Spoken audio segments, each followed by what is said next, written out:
Now, the greatest radio shows of all time. Suspense. The Shadow Knows. Washington calling David Harding, counter-spy. Classic radio theater. The Great Gildersleeve. Fibber McGee and Molly. Dragnet. Gunsmoke. The Lone Ranger. Now, step back into our time machine with your host, Wyatt Cox. Good evening, friends of the Inner Sanctum. Well, Jell-O again, an episode of the Jack Benny program. And of course, because Thanksgiving moves around, there's like a 10-day window in which Thanksgiving shows can happen. And this is the Thanksgiving show from 1953. This episode where Jack buys a turkey, as I said, November 29th, 1953. And we get to hear a lot of Mel Blanc in this episode, including his imitation of the British horse. The Jack Benny program.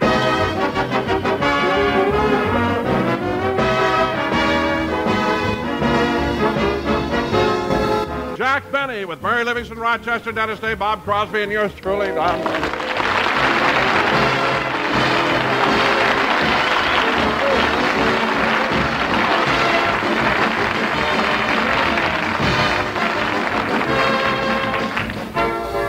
Ladies and gentlemen, next Thursday will be Thanksgiving, and Jack has invited his whole gang over for dinner. As we look in on Jack's home now, he and Rochester are taking inventory to make sure they have enough of everything for the big event. They're checking all the items in the pantry. As Rochester calls them off, Jack is writing them down. 2 cans of corned beef hash. 2 cans of corned beef hash. 3 cans of cranberry sauce. 3 cans of cranberry sauce. You know, Mr. Benny, every time you take inventory in the pantry, you really take it. You run this house like a grocery store. Oh, I don't. I broke the point of this pencil. Where's the pencil sharpener? In the cash register. Oh, yes. Darn it, I hit the 60-cent key instead of no sale. Now my books won't balance. Well, let's get on with the inventory, Rochester. Yes, sir. 6 cans of peas. 6 cans of peas. 2 bottles of A1 sauce. 2 bottles of A1 sauce. 97 bottles of olives. 90... Wait a minute, Rochester. Isn't that the same amount of olives that we had last year? Yeah, we don't use any since Phil Harris left the show. Oh, yes, Bob Crosby isn't a martini man. Continue, Rochester. 2 bottles of vanilla extract. 2 bottles of vanilla extract. 1 bottle of Lydia Pinkham's. 1 bottle of Lydia Pinkham. 12 slices of white bread. 12 slices of white bread. 7 slices of whole wheat bread. 7 slices of whole wheat bread. Oh, say, boss. What is it, Rochester? When we come to the toothpicks, let's just estimate. Okay for the plain ones, but the colored ones will count. Now let's finish this. Yes, sir. 6 bottles of ketchup. 6 bottles of ketchup. 6 bottles of chili sauce. 6 bottles of chili sauce. 3 cans of Puss in Boots cat food. 3 cans of Puss in Boots cat food. Boss, why have we got that? I borrowed it from the Colemans. But we haven't got a cat. Why did you borrow it? Well, they were out of butter, and I didn't want to leave empty-handed.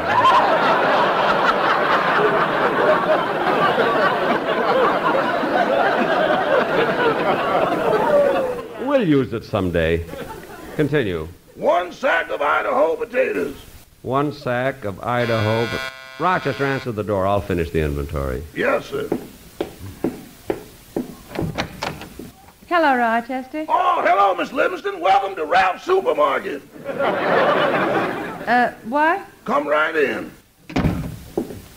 Oh, hello, Mary. Hello, Jack. What are you doing up on that stool? I'll be finished in a minute. I'm just putting some stuff back on the top shelf. Would you please hand me those 2 jars of caviar? Oh, fine. Fish eggs from a frightened mackerel, and he calls it caviar. Mary, why do you have to come over here and... Jack, look out! The stool! The cans are falling!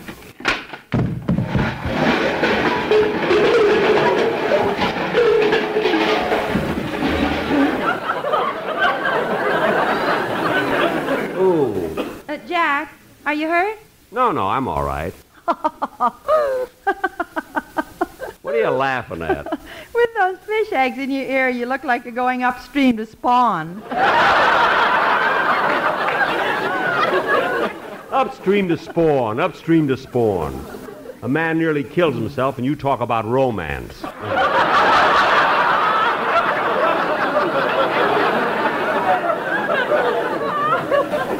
Now, I don't care. Answer that, will you, please? Okay. Hello, Mr. Benny's residence. Hey, Mary, how come you're answering the phone? You got new clause in your contract? No, Bob. Jack would have answered it, but he can't. He's lying on the floor. Oh, holy smoke, he's getting as bad as my musicians.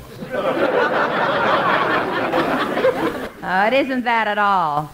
He fell off a stool. Oh, well, that's what the boys in the band do. Look, Bob, it's kind of hard to explain, but he fell while checking some stuff in the pantry. The pantry? Yeah, he's making sure he's enough of everything for his big Thanksgiving dinner. You're coming, aren't you? Oh, sure. I bought my ticket 2 weeks ago.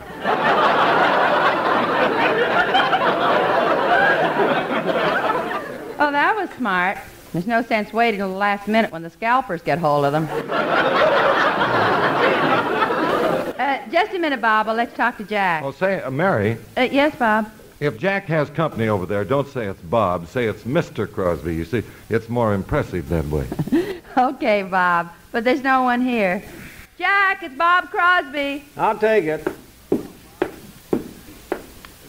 Hello, Bob. Say, Jack, I wonder if you could give me a couple of extra tickets to next week's broadcast. Well, I might be able to scrape up two. Who are they for? Well, to tell you the truth, they're for Remley, but he was afraid to ask you. Well, he should be after what happened last time. He gave that ticket to his girl, and she almost started a riot in the studio. Imagine her walking up and down the aisle doing a thing like that. Oh, but that wasn't her fault, Jack. The band never should have played A Pretty Girl Is Like a Melody. All right, but where did she get the balloons? Where did she get the balloons? Where'd you get the pin? Never mind. All right, Bob, I'll give you the tickets at rehearsal. Thank you, Jack. Goodbye. Goodbye.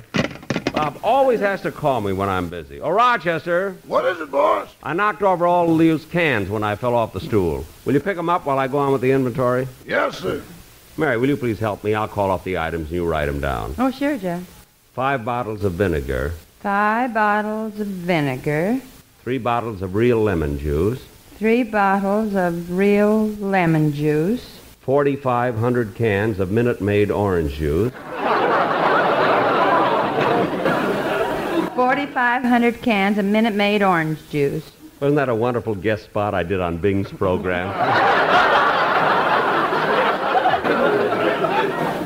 I had to give 500 cans to my agent, you know. Now, let's keep going, Mary. 1 leg of lamb. 1 leg of lamb. 2 packages of bacon. 2 packages of bacon. 1 side of beef. Jack, that's me. Oh, hello, Don. Hello, Jack. Hi, Mary. Hello, Don. Jack, I know you're very busy, but I brought the Sportsman Quartet with me. They want to run over the commercial for the program. That's nice. And by the way, Don, I hope I didn't forget to invite you and the Sportsman to Thanksgiving dinner. Oh, no, you invited us. And Jack, I feel awfully popular this year. Popular? Yeah, beside your invitation, I've been invited to Harry Von Zell's house, Dinah Shore's house, and Jimmy Wallington's house for Thanksgiving dinner, too. Which one are you going to? All of them. Oh, silly me. Well, guess I better be getting on home. Well, I'll walk to the door with you. Okay. Say, Don, I've been wanting to ask you something for a long time. What is it, Jack? Well, even though the Sportsmen have been with me 5 years now, I never did find out how they formed their group. Funny, I've never asked you about that. That's quite an interesting story, Jack. It started up in Las Vegas, you see. Las Vegas? Yeah. 2 of the boys were singing as a duet in the Flamingo, and 2 of them were singing as a duet at the Sahara. Uh-huh. And just by chance, they got together and formed a quartet. Well, I'll be darned. 2 and 2. They made 4 the hard way, didn't they? Well, so long, Don. See you and the boys Thursday. So long. Well, I better go back and finish the inventory. Say, Mary. Just a minute, Jack. Go ahead, Rochester. 12 cans of crushed pineapple. 12 cans of crushed pineapple. 19 cans of condensed milk. 19 cans of condensed milk. 2,456 cans. Cans? Cans of what? Just cans, Mr. Benny. Don't throw nothing away.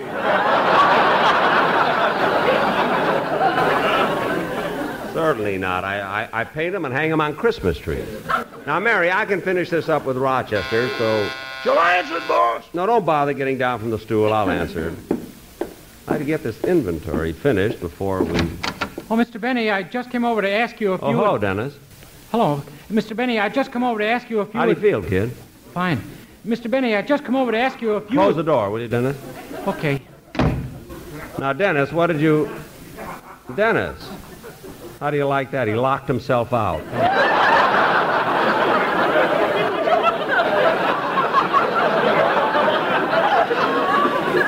Oh, well, come in. Oh, Mr. Benny, I just come over to ask you if it would be all right Dennis, with you when if I told you to close the door, I meant you should come in first. Oh.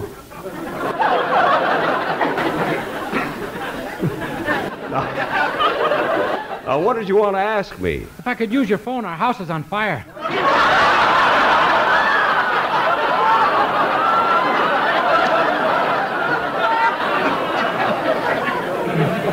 Now, Dennis, don't be silly. If your house is on fire, why would you come all the way to Beverly Hills to use the phone? I want the firemen to think I'm a big shot.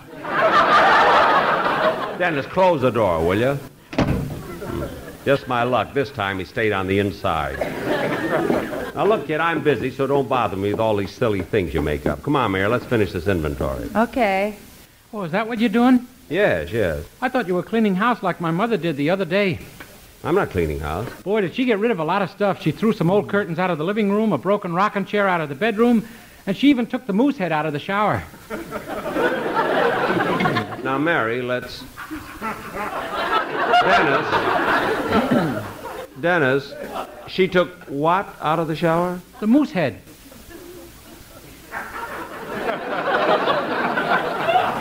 You're going to ignore that, eh, Mary? I certainly am.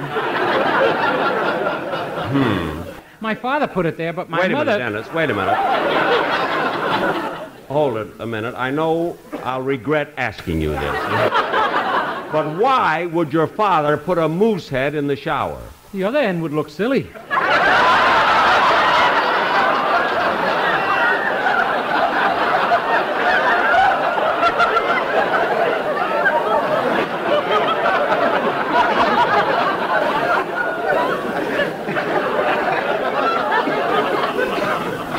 Well, that I can understand. Now, Dennis, besides your house being on fire and your father being in a shower with a moose, what else is new?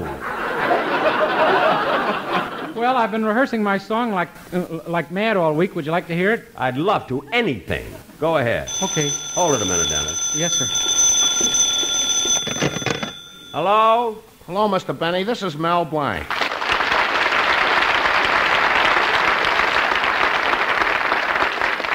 Hello, Mel. What is it? Mr. Benny, I've been on your program for 10 years now, and I ain't never complained before, but this time I gotta. What's the matter? It's about the part you got me playing in Sunday's show. Some part, oh, brother.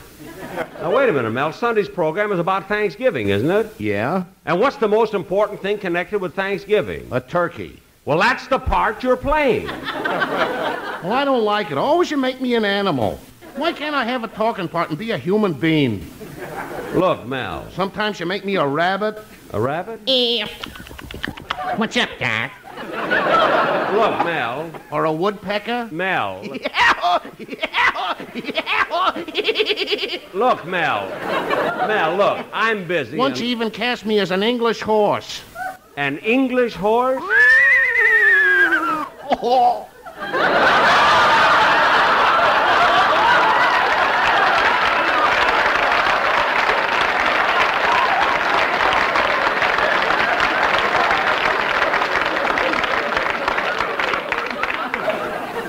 Mel, I'm sorry, just that you have to play the parts that are needed. You may not realize it, Mr. Benny, but I'm pretty important to you. Important? Yeah, if it wasn't for me, you'd never get any place. What are you talking about? I wouldn't get any place. Every time you start that lousy Maxwell, I almost break a blood vessel going...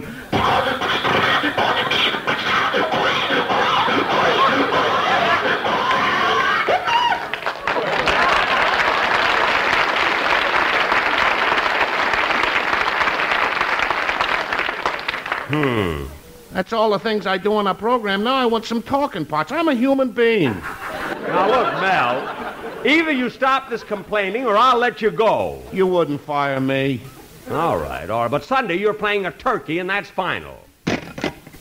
What made you so mad at Mel, Jack? Oh, he's always complaining. I got a half a notion to fire him. You better not. He's too important to the show. Yeah, I guess you're right. He really was very important to the show. Mel Blanc, a tremendous voice talent. And gosh, there has been no one like him. November 29th, 1953, Jack Benny on Classic Radio Theater with Wyatt Cox. Thank you for tuning in to Classic Radio Theater with Wyatt Cox. Now more of the Jack Benny program, November 29th, 1953. We've got it all listed, boss, and you've got plenty of everything for the Thanksgiving dinner. Good. We won't have to do any shopping then. How big a turkey did you get? Turkey? I knew I forgot something. You mean you forgot to buy the turkey? Yeah, but there's still plenty of time. Well, don't wait till the last minute. You ought to go and get one right now. Well, will you go with me, Mary? Sure, let's go. I'll stay here. Good.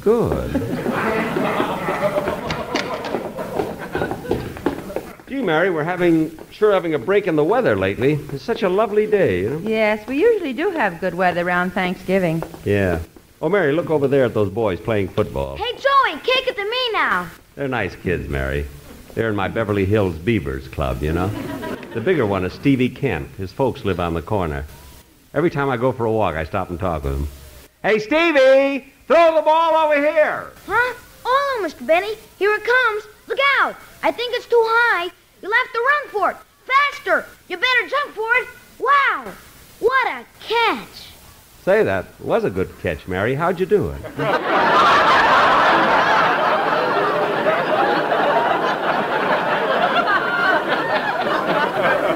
I don't know, but you could buy me a new girdle for Christmas. I will. See, Mr. Benny, you know you haven't been to a single meeting of the Beavers Club since the 1st of September. I know, Stevie. It's unfortunate that you hold your meetings on Sunday afternoon because, you see, every Sunday I do a radio program and every third Sunday I do a television show. Oh, well, you know you get fined a nickel for every meeting you miss. I know. I've been trying to get my broadcast changed.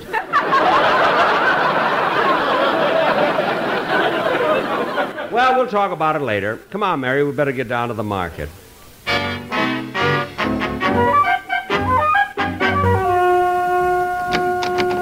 Gee, these supermarkets are so big, I always get lost in them. Jack, there's the poultry department over there. Oh, yes. Come on, Mary, let's walk over to the counter and we'll, Hello, Mr. Benny. Well, Mr. Kitzel!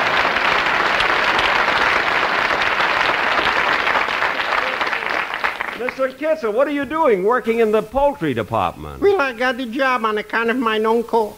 Oh, he owns the market? No, I owe him money.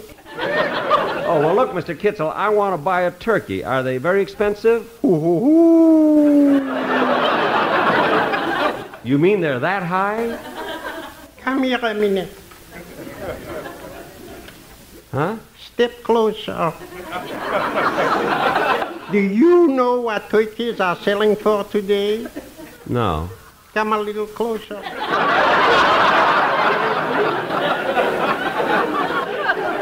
Huh? Lean over a little. What? 63 cents a pound. Well, why did you have to bring me over there? I don't want the turkeys to get conceited. Gee, 63 cents a pound. That's a lot of money for turkeys. Say, they got to live too. I suppose so. Say, Mary, look at those turkeys lying there, so cold and still. Just think, a few days ago they were happy, carefree, and gay. And now they're 63 cents. Now they're dead. Mr. Kitzel, how old were these turkeys when they were killed? About 8 months.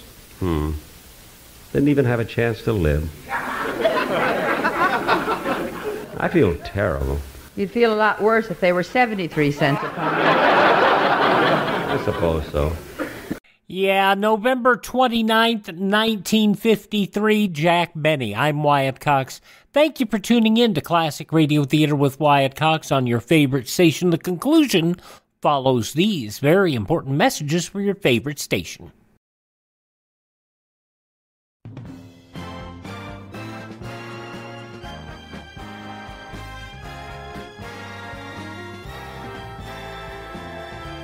Jack better enjoy that turkey. If he was getting one today, it'd be $1.81 a pound average nationwide for Thanksgiving this season. Okay, the conclusion of the Jack Benny Show, November 29th, 1953. But I don't know, Mary, when I see that turkey lying there like that, I can't help but think of its mother. Gee, how lonesome she must be. Don't worry, that's her laying right next to him.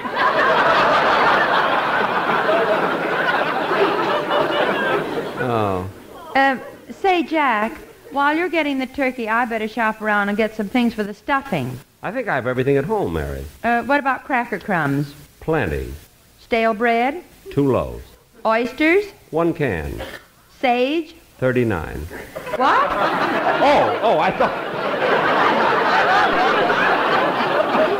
I thought you said age. I thought... Yes, we have everything. Well, Mr. Benny, what's your pleasure if I can be so pleasant? Well, I'd like to get a live turkey, about 25 pounds. Live turkeys are over there, down by the end of the counter. Oh, yes. I think I'll take that one on the right. It looks nice and plump. Put on your glasses, that's my wife.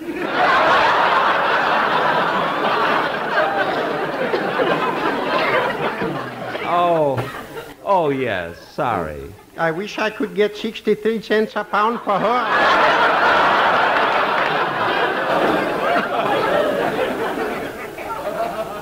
What? Nothing, I'm daydreaming. Now, Mr. Kitzel, what would you suggest? Well, if you want a nice live turkey, how's about this one over here? Say, Jack, this one's nice and plump. Oh, I've seen turkeys look plump, but they were all feathers. I'm going to feel this one myself. Hold still, turkey.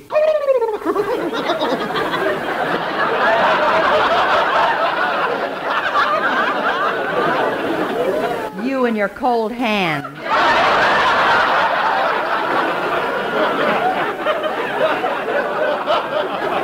Well, Mary, what do you think about it?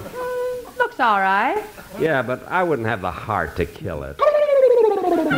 Just look at its eyes, the same color as mine. Say, Mr. Kitzel, is this a tom turkey or a hen turkey? It's a male. Can't you tell by its mustache?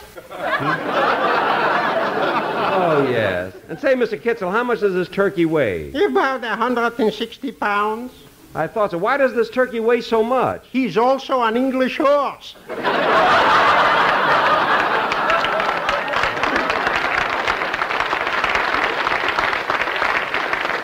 Oh.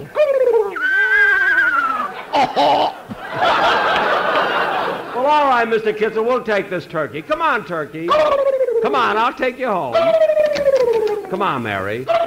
Jack, look out. The turkey's getting away. Quick, Mary, try to grab him. He's running out in the street. Jack, the car almost ran over the turkey and killed him. I'm sure glad it didn't. Mel Blanc is too important to this program. Yeah. Come on, Mary, let's go home.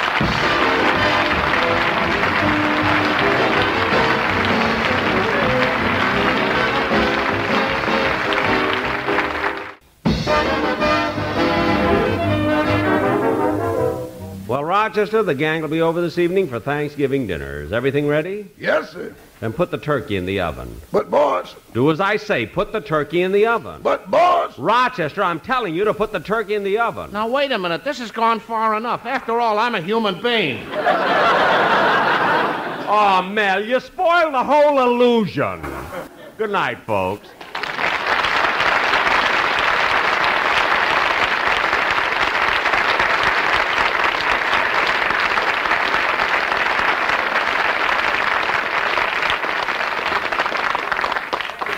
November 29th, 1953, Jack Benny on Classic Radio Theater with Wyatt Cox. Now on Classic Radio Theater with Wyatt Cox, part 2 of the 5-part yours truly Johnny Dollar story, The Henderson Matter. This was originally broadcast November 29th, 1955. From Hollywood, it's time now for Johnny Dollar. Eve Holden, how are you this morning? Oh, pretty good, Sheriff. How about yourself?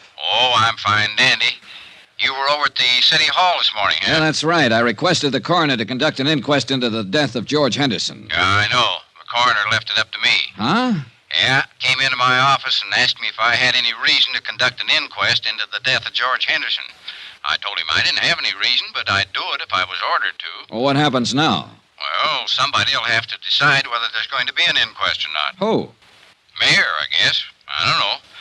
Anyhow, you stirred up some action, and you'll be getting it. Yeah, where? Just stay where you are, son. My guess is it'll come right to you.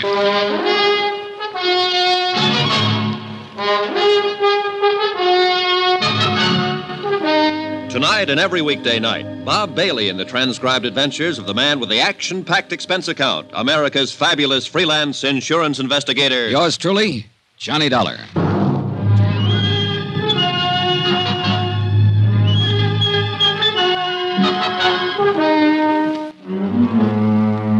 Expense account submitted by Special Investigator Johnny Dollar to Paramount Insurance Adjusters, Hartford, Connecticut. The following is an accounting of expenditures during my investigation of the Henderson Matter. The death of George Henderson of Culver, Montana, where I am today. A casual certification announced the death is accidental, having been received by a fall from a hotel window. No one in Culver seemed to be too worried about any of the details. But details are my job. That's why I requested the coroner's office to conduct an inquest. I took Sheriff Holton's suggestion and waited to see what my request flushed up in the dingy-colored mountains of Culver. An hour later, my first bird winged up to my hotel room. He was a tall, gray-haired man in a Stetson, earmuffs, and the western version of a Chesterfield. His Honor, Mayor Newton. Mr. Dollar, I want to talk to you about this request you made for an inquest into George Henderson's death. Yes, sir, Mr. Mayor. You are aware, of course, that George's death, and he was one of my beloved and personal friends for many, many years, was a great blow to the entire community. No, I didn't know that, Mayor Newton. Huh? Only the smallest part of the community were at his funeral yesterday afternoon. His widow and I'd say not more than half a dozen other people. Well, I understand that your insurance company is not quite satisfied with the certification. Is that correct? More or less. What would they need to be satisfied, sir? An exact knowledge of how Mr. Henderson fell out that hotel window. I would rather no inquest were held into Mr. Henderson's death. Why? Why, sir, George Henderson is dead and buried. It should remain that way. If an inquest were to be held, it would only prove that George fell out of a window. I beg you to consider that, Mr. Dollar. You seem very certain that an investigation would prove that death was accidental, man. It was accidental. George fell out the window. Well, now, I can't just tell that to my insurance company, can I? We are a small community with a rudimentary police force, not equipped in any way for an exhaustive investigation, nor for the financial burden of such an investigation. I strongly urge you to reconsider this request for a coroner's inquest. You do? I do indeed. His untimely death was an unfortunate occurrence, outside the pale of any of our poor abilities to foresee. A terrible, terrible accident. I'd like proof of that. Proof? An inquest, Mr. Mayor. An inquest. All right.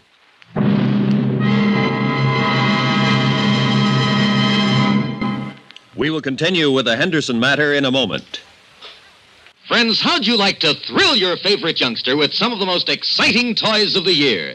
Picture the breathless excitement of any child surrounded by 6 gaily colored balloon-like giant animals up to 3 feet long, and all for the low, low price of just $1. First, you get Bounso the clown with round pot belly and funny nose. Next comes Hoppy the Australian kangaroo. Third, there's Roscoe the roller skating bear. He's 2 feet tall and looks almost like real. Fourth, there's Whitey the fat indoor snowman. And fifth, Mortimer the giant mouse, 18 inches long and sure to scare the whiskers off any cat.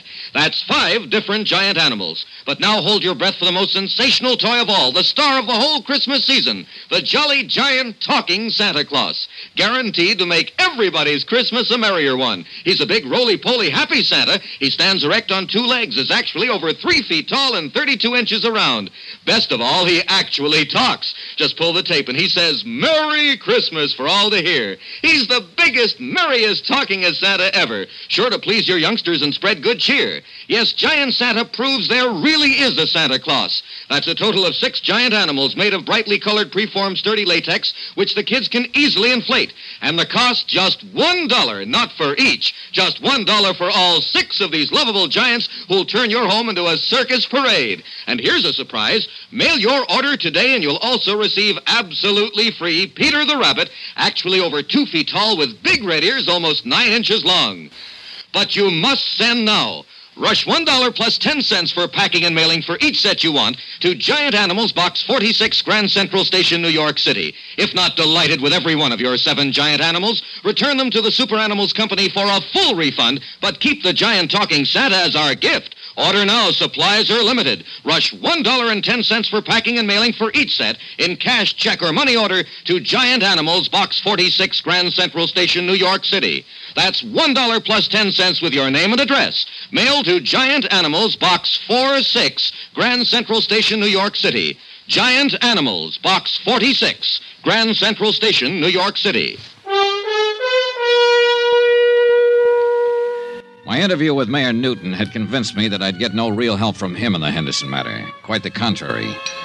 Expense account item 3, 20 cents, coffee, myself and Sheriff Eve Holton. Well, you got it. Huh? At the direction of Mr. Jackson. That's our coroner. He deputized me temporarily to conduct an inquest. It's going to take place tomorrow morning, 9 o'clock, City Hall. Tomorrow, Sheriff? Room 207. Well, Eve, you won't have time to do anything. No, I guess I won't. Not much, anyhow. Oh, brother. The mayor pitched me pretty hard for not having the inquest. Knew he would. Any idea why? Nope. You think somebody asked him to stop it? Yeah. Who? Don't know, Johnny. Honest.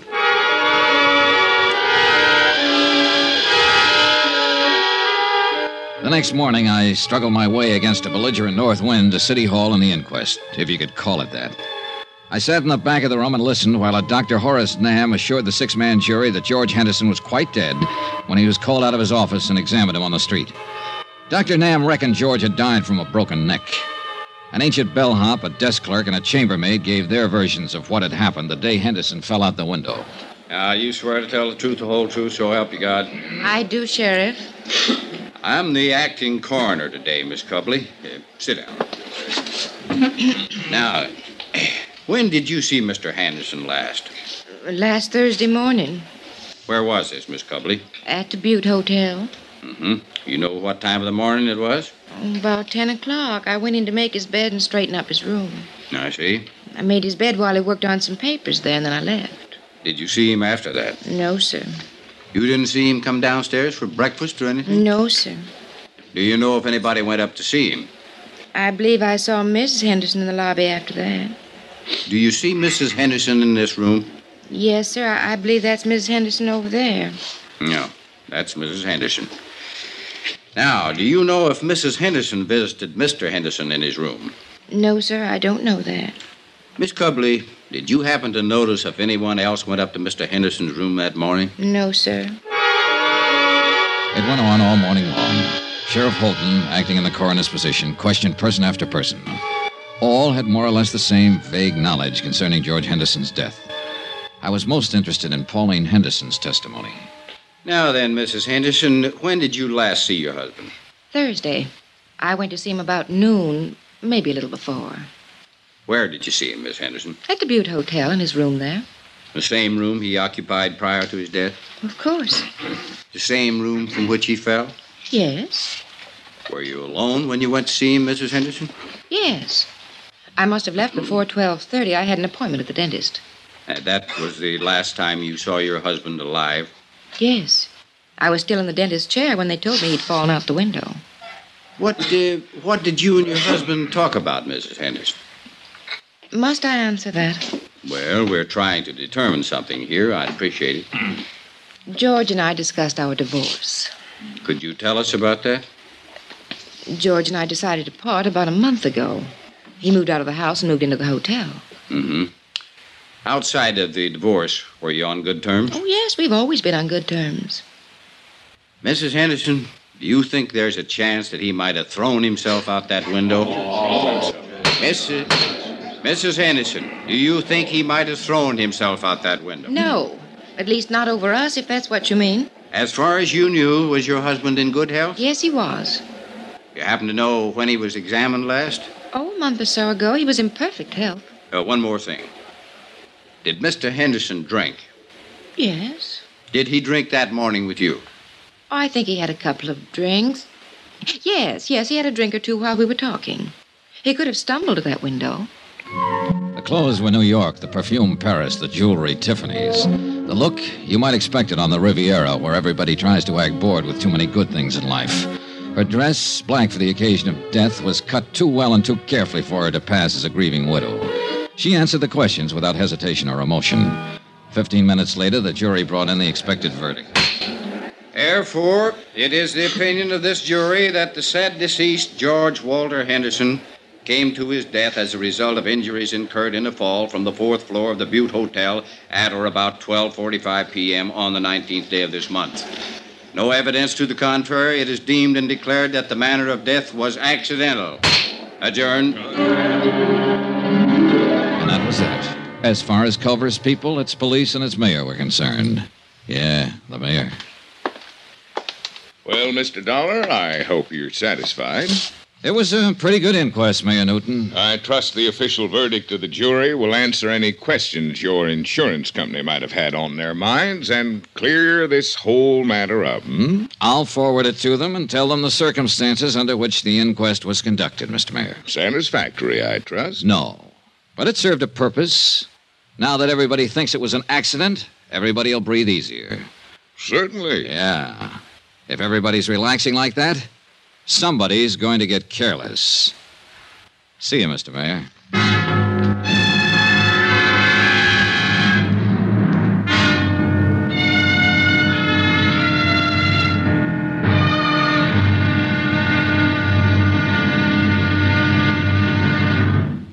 Johnny Dollar will be back in a moment to tell you about tomorrow's episode.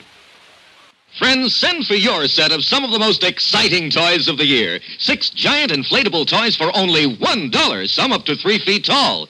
You get Bounce-O the happy clown, Hoppy the Australian kangaroo, Roscoe the 2 feet long roller skating bear, Whitey the fat indoor snowman, Mortimer the giant mouse 18 inches long, and last but not least, the great giant talking Santa, a roly-poly giant over 3 feet tall and 32 inches around the belly that actually says Merry Christmas out loud when you pull the tape. That's 6 sensational giant toys for only $1, made of sturdy, gaily colored latex that the kids can easily inflate. Send $1 for each set to Giant Animals, Box 46, Grand Central Station, New York City. And if you order right now, you get Peter the Rabbit over 2 feet tall absolutely free. If not delighted with your giant animals, your money refunded immediately. Order today. You may never hear this offer again. Rush $1 plus 10 cents for packing and mailing and cash, check, or money order to Giant Animals, Box 46, Grand Central Station, New York City. That's $1 plus 10 cents for each set with your name and address. To Giant Animals, Box 46, Grand Central Station, New York City. Now, here's our star to tell you about tomorrow's episode of the Henderson Matter. People do get careless tomorrow, all over Culver, Montana. Join us, won't you? Yours truly, Johnny Dollar. Yours truly, Johnny Dollar, starring Bob Bailey, is transcribed in Hollywood. Written by John Dawson, it is produced and directed by Jack Johnstone. Be sure and join us tomorrow night, same time and station, for the next exciting episode of Yours truly, Johnny Dollar. Roy Rowan speaking.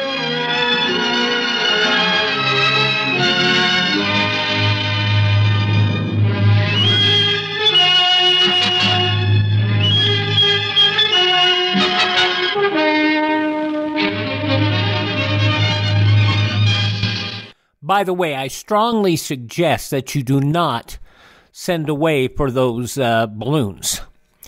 Odds are the promotion is over, and even if it wasn't, if they're balloons from 1955, I don't think they're going to be in very good shape.